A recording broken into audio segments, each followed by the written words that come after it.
Welcome back to the channel. Today I'm going to be covering the fall of Saigon, specifically the loss of C-130E, serial number 72-1297, on 29 April 1975 at 0400 hours. This is of unique interest to me as I was the co-pilot on that mission.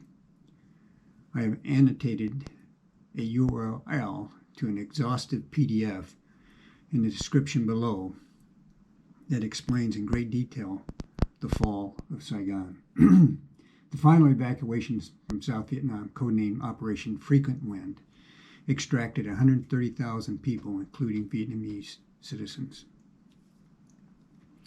First, let me introduce the crew for that mission. Here is the crew orders for that mission.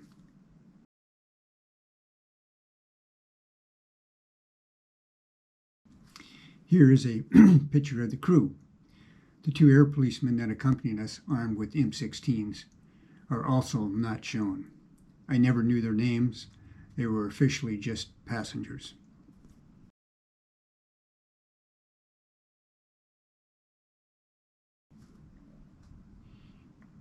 The crew showed up at base ops for the mission briefing to file the flight plan. We were advised that we're taking a Blue 82 15,000-pound daisy cutter bomb in country and would be backhauling passengers back to Clark Air Base. Here's what the Blue 82 looked like.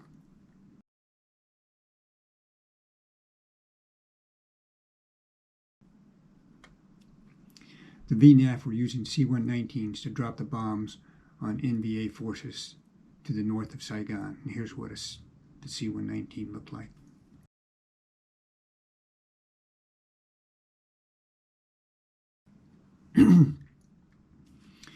Shortly thereafter, we were advised that the Tan Son Nhut Air Base was under heavy attack, and we were put on alert standby. After several hours, we were alerted. We drew survival vests with 38 Smith & Wesson pistols. We also drew Kevlar vests and steel pots.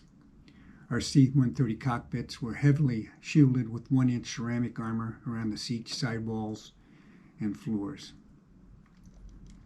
While at the command post briefing window, I was approached by an elderly gentleman, obviously a retired GI living in the Philippines. He said he had a son in Vietnam and wanted us to try and get him out. I told him it was not possible, even if we wanted to. If you read the PDF I referenced, you would understand why. The oceanic flight was uneventful. There was a full moon and numerous thunderstorms. Right before we coasted in, I put on my Kevlar vest. No one else did. We contacted Red Crown for a threat assessment. They said there was an active SA-2 site about 35 miles to the northwest of the field. They have a range of about 32 miles, if I remember correctly. The C-130 has no ability to detect or defeat an SA-2 missile. If one was fired on us, we'd be dead. They also advised us of numerous active radar-guided AAA in the area. This was clearly a non-permissive environment for a C-130. We contacted approach control, who wanted to set us up for an ILS for landing to the south.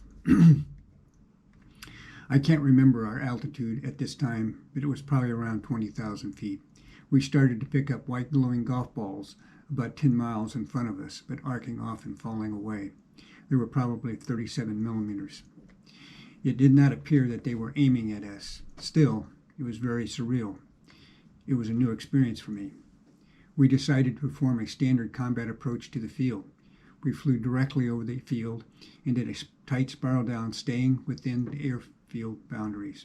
At 14,000 feet, we depressurized the aircraft and turned off all the bleed air. Bleed air licks were C-130 killers. We continued our descent. Wessels planned to land halfway down the runway. We could see small arms tracer off the north end of the field, but of no threat to us. The landing was uneventful, and we did not detect any small arms fire. We taxied to the bomb dump and offloaded, and then taxied back to the terminal to backhaul passengers. The following is an overhead picture of the airfield. The arrow indicates our location and direction of traffic. The time was about 0400.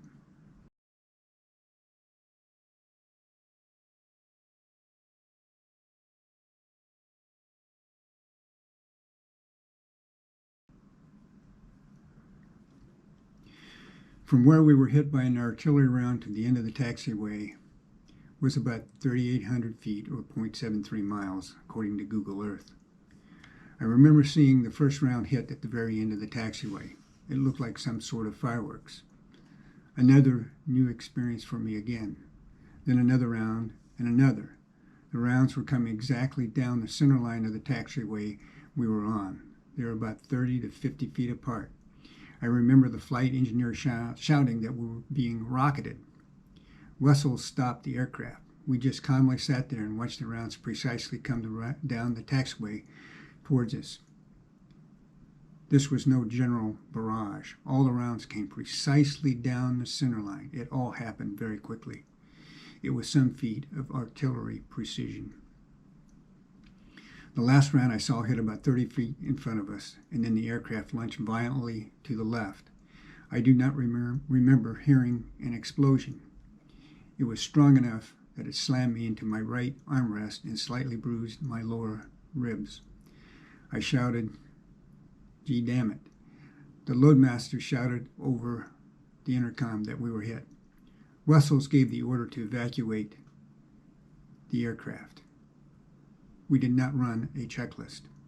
I reached up to pull the fire handles, but Taylor, the flight engineer, beat me to them. I reached down to pull the condition levers to feather, but Wessels had beat me to them also. The flight engineer announced he turned off the battery. The APU was not running. All power was off the aircraft at this time. I unstrapped, turned right out of my seat to exit. Webster, the nav, was blocking my exit. He was standing in front of his console stating, quote, "Where is my camera?" He continued to block my exit, so I shoved him out of the way into his crew console. I went to the crew door and started to reach for the crew handle, but again, the loadmaster beat me to it. I do not remember if he exited first or I did. I exited at a 45-degree forward angle from the door and stopped in the grassy area. None of us bothered to get our survival vests and guns, which were stored in a large aluminum canister strapped to the cargo floor next to the forward bulkhead. Our two security policemen had their M16s with an unknown number of rounds. Lessons learned.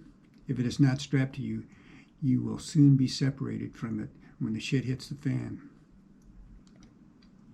Shortly thereafter, I was joined by the entire crew. The barrage was over. We all went over to inspect the right wing of the aircraft. No damage was visible. You could hear but not see small droplets of JP4 hitting the tarmac, probably a result of artillery shrapnel. I cannot remember if the C-130E had foam in their tanks at that time, but there was no visible fire. Wessels made the decision to head to the PAC's pickup location. We all started off on a jog. This is an annotated picture that depicts our travel route.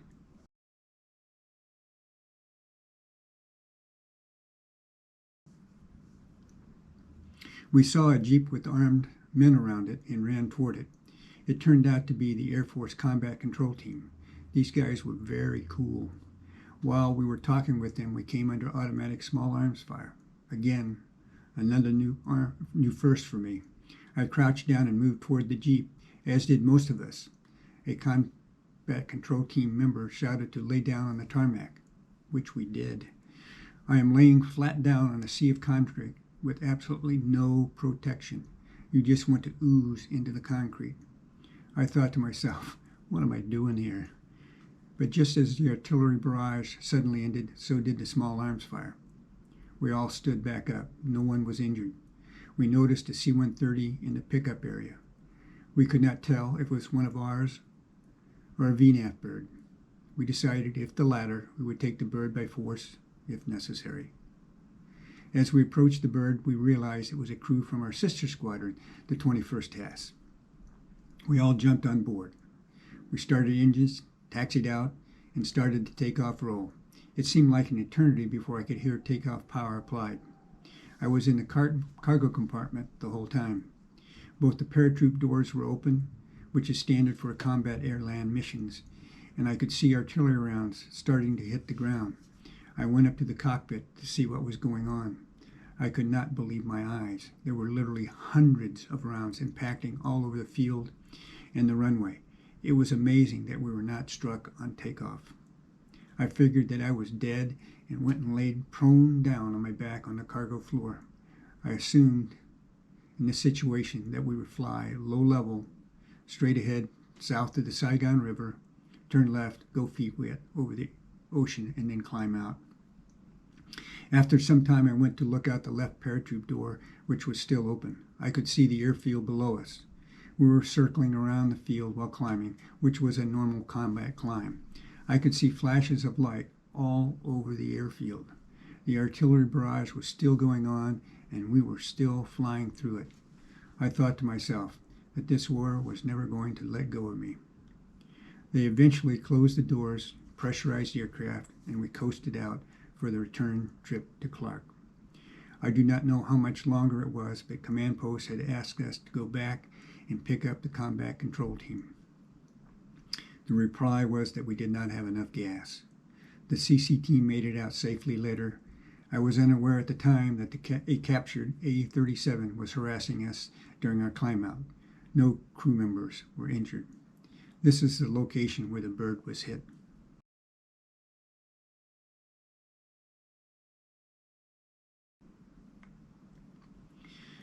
This is an aerial view of the destroyed aircraft.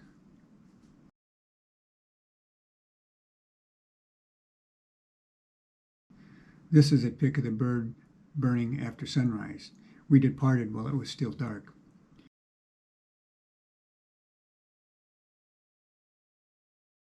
The combat control team took pictures of the bird when they left later in the day. The following series of pictures were taken as the combat control team circles around the wreckage in a counterclockwise direction.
We were all very lucky indeed.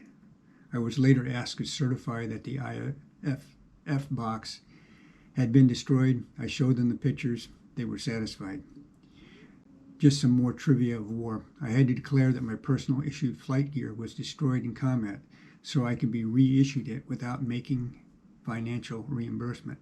Here's the letter that I had to file.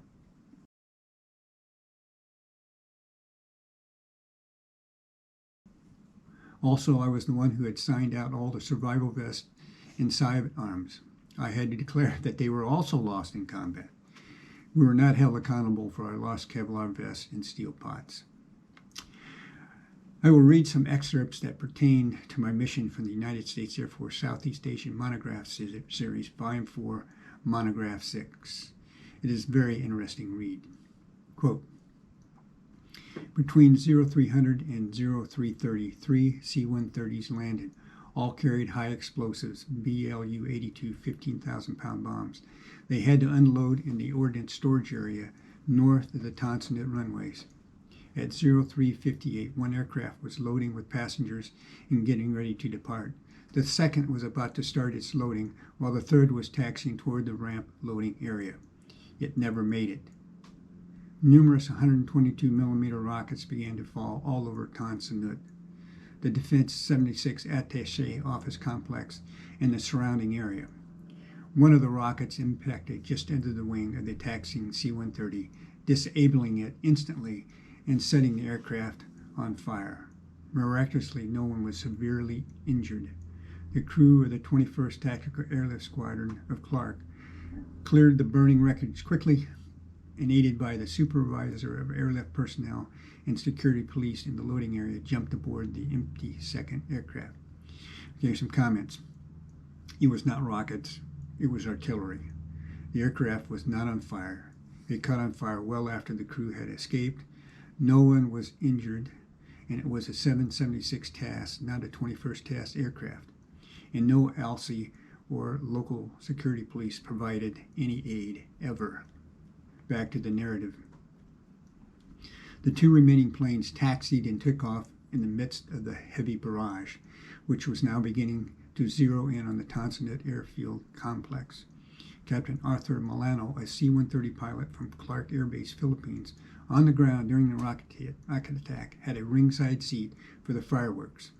His description starts while he was still at Clark Air Base, Philippines. One thing I want to bring up here, after the attack on the airfield that night, with the A-37s bombing the field, the airlift didn't stop there. It was a period of 12 to 15 hours that we still were going to go back into Saigon and bring out more and more refugees. For example, when Fritz got off the ground there at TSN, Tonsonet, and radioed to Clark and said the airfield's under attack by an airstrike, I was at base ops filing. They canceled my mission. This was to be the 5th time I was to go in there, and as I started walking out the door, they recalled me, gave me a new mission, a new airplane with cargo in it for Saigon, and put me in the airplane. We took off at 12:30 local, landed at TSN after the field was under attack by the A-37s. The damage, when we landed, you could not see any damage.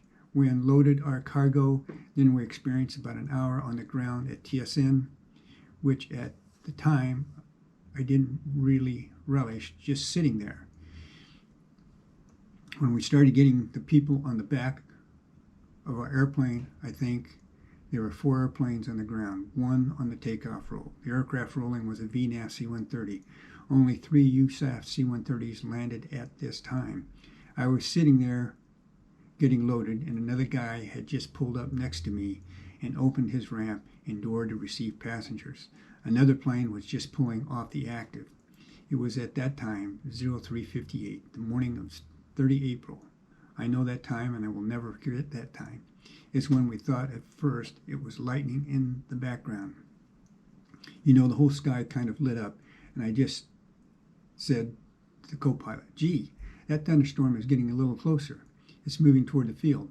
The next thing I know, not only was it white, it was red, blue, and green. It had different colored rockets and mortars, and it was hitting the field. I want to emphasize this point. It was hitting the field with accuracy.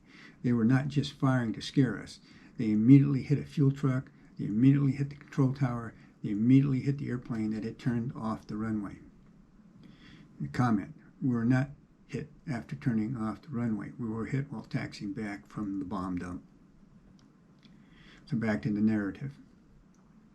Half the runway went in the first 5 minutes of the rocket attack. Not sure what they're saying there.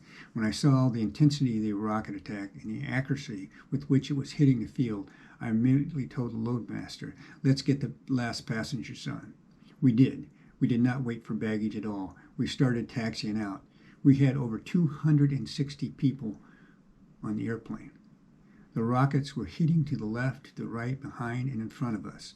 I tried to take off on the taxiway and was going to, except that I remembered that anti-aircraft sight at the end of the taxiway with big guns sticking up. I figured just about the time I get this mother airborne and got the gear up, I'm going to run right into that son of a gun. At that time, I took the runway. The loadmaster was in the back. All I remember is the loadmaster screaming. I thought somebody had died back there.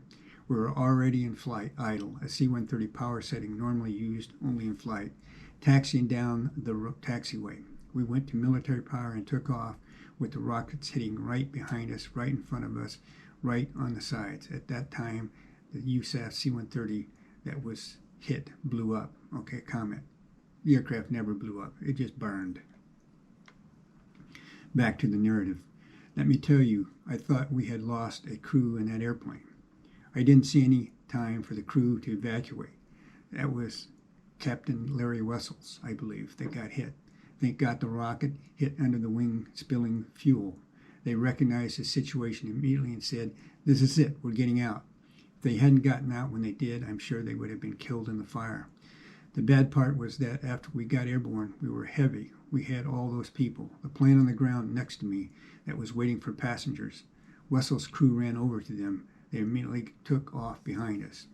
They beat us to altitude. They were at 22,000 feet, and I was still passing 6. The fast-climbing C-130 was piloted by Captain Greg Chase and was the last USAF fixed-wing aircraft to leave Tan Son Nhut. I hope you enjoyed the video. Thanks for watching.